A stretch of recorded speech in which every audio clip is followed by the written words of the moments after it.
ಕೃತಿ ಏನ್ ಹೇಳ್ತದೆ ಅಂತಂದ್ರೆ, ಮಹಿಳೆಯರಿಗೆ, ದಲಿತರಿಗೆ, ಶೂದ್ರರ ಕೈಯಲ್ಲಿ ಹಣ ಇರಬಾರದು, ಯಾಕಂದ್ರೆ ಅವರು ಸೇವಕರಾಗೇ ಇರಬೇಕು.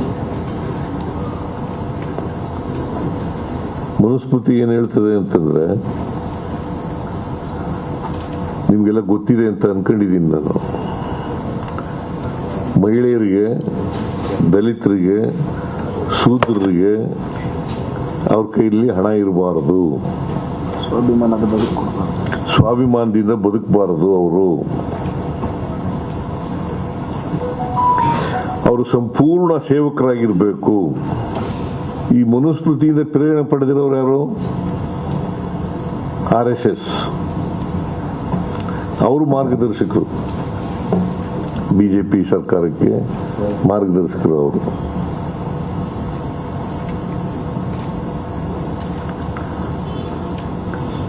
ಅಂದ್ರೆ ಹಳ್ಳಿ ಅಧಿಕಾರನ ಕಿತ್ಕೊಳ್ಳೋದು, ದಿಲ್ಲಿನಲ್ಲಿ ಇಟ್ಕೊಳ್ಳೋದು.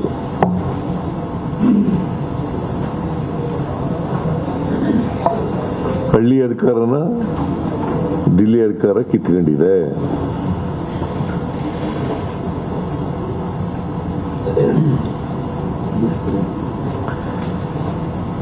ಆಮೇಲೆ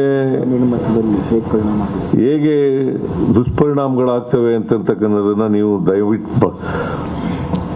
ದಯಮಾಡಿ ಇದನ್ನ ಯಾಕೆ ಎಲ್ಲ ಜನಗಳಿಗೆ ಗೊತ್ತಾಗಬೇಕು.